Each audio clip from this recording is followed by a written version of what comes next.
ایک لکڑہارے کی شیر کے ساتھ دوستی ہو گئی۔ لکڑہارا جب بھی جنگل میں لکڑیاں کاٹنے جاتا، شیر اس کے پاس آ جاتا اور دونوں خوب باتیں کرتے۔ لکڑہارا بھی بغیر کسی خوف کے شیر کے پاس بیٹھا رہتا، کیونکہ اسے یقین تھا کہ شیر اسے کبھی نقصان نہیں پہنچائے گا۔ ایک دن ایک آدمی نے دونوں کو پاس بیٹھے دیکھ لیا۔ وہ بہت حیران ہوا۔ شیر کے جانے کے بعد اس نے لکڑہارے سے کہا کہ مجھے تمہاری عقل پر حیرت ہو رہی ہے کہ تم شیر کے پاس بیٹھے رہتے ہو، اگر اس نے تمہیں کہیں نقصان پہنچا دیا تو؟ لکڑہارے نے جواب دیا کہ شیر میرا دوست ہے اور مجھے اس پر اعتماد ہے کہ وہ مجھے کبھی بھی نقصان نہیں پہنچائے گا۔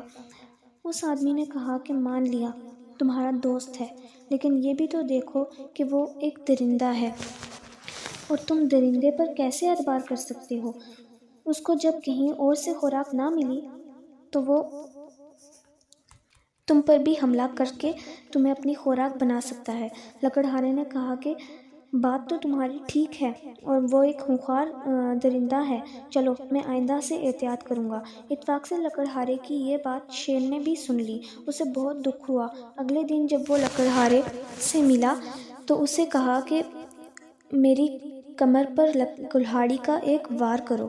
لکڑہارے نے حیرانی سے پوچھا، پاگل تو نہیں ہو گئے، میں تم پر کیوں وار کروں گا؟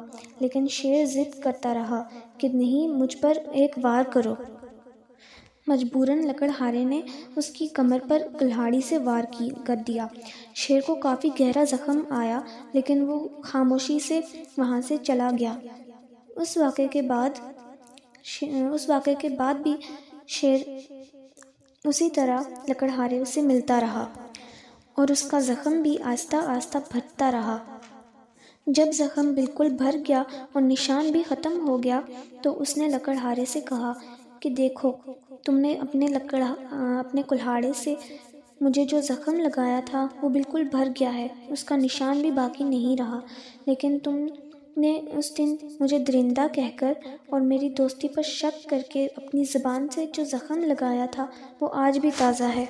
لکڑہارا شیر کی یہ بات سن کر بہت زیادہ شرمندہ ہوا اور وعدہ کیا کہ آئندہ وہ کبھی ایسی کوئی بات نہیں کرے گا جس سے کسی کی دل آزاری ہو۔